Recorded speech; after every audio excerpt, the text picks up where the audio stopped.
Hello, here's a short presentation about taking English Literature at A-level at Ysgol Dyffryn Conwy. Dyma gyflwyniad byr am be i ddisgwyl wrth astudio llenyddiaeth Saesneg Lefel A yn Ysgol Dyffryn Conwy. We'd like to welcome you to the English Department's Guide to Studying English Literature at AS and A-level. Both myself, Mrs Saesneg Llenyddiaeth and Miss Tina MacDonald will take you through the course and give you a little flavour of what to expect if you decide to study English Literature. Hoffwn neu croesawu i'r adran. Mae Miss Llenyddiaeth sydd yn bennaeth adran a fi fy hun, Miss Tina MacDonald, yn rhoi blas bach o be i ddisgwyl wrth astudio llenyddiaeth Saesneg. First of all, I'd like to introduce ourselves. My name is Saesneg Llenyddiaeth, I'm Head of Department and I teach one unit in Year 12 and one unit in Year 13, and both of these are on poetry.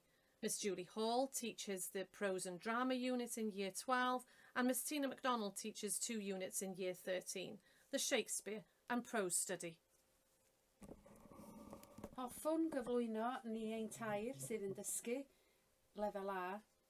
Miss Saesneg Llenyddiaeth yn bennaeth adran yn dysgu uned 2 ag uned 3 ym mlwyddyn 12 a 13.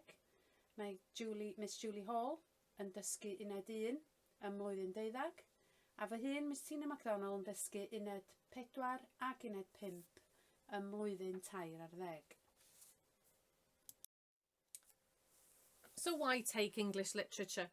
Well, as you can see, there are many good reasons for taking English Literature at A-level, which are noted here. These are just a few, but pupils gain in confidence through discussion, engaging with the subject, the writers, the context, and how to write an analytical essay. All worthwhile skills for studying both in school as well as in the future. Pam astudio llenyddiaeth Saesneg?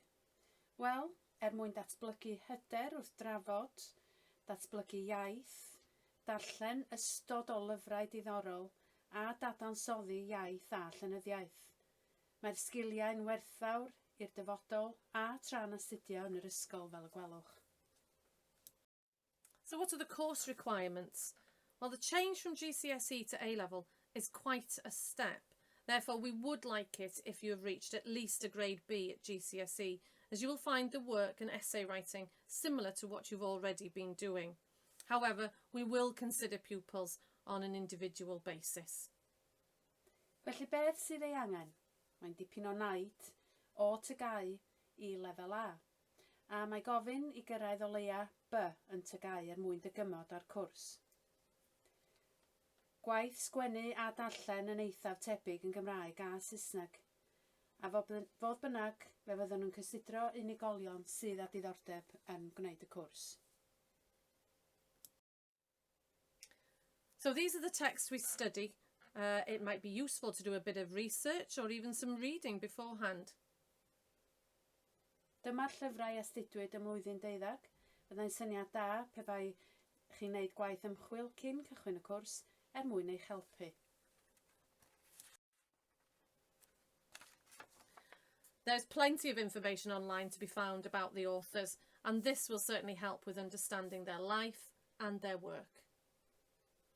Mae digon o wybodaeth ar y we yn ymwneud â'i gwaith a'i bywyd mwyn eich helpu wrth astudio. In Year 12, there are 2 two-hour external exams, and for the full A-level, there are 3 more units to study in Year 13.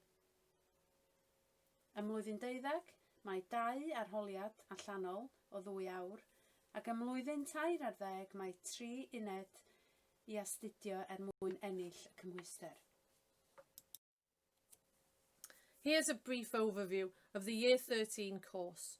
It's important to note that in order to get the full A-level qualification, all 5 units must be taken. Dyma drosolwg byr o'r cwrs ym mlwyddyn 13. A mae'n bwysig dar fod angen astudio 5 uned mwyn ennill y gradd Lefel A terfynol. And these are the current texts we study in Year 13. Dyma'r llyfrau a astudwyd ym mlwyddyn 2010.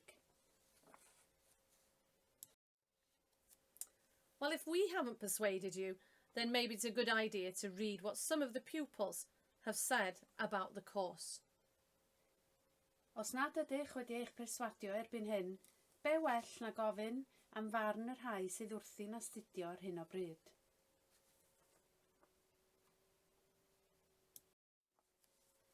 Here are some very honest thoughts. It's always good to hear from those who are actually working through the course at the moment. Dyma eiriau gonast y myfyrwyr presennol.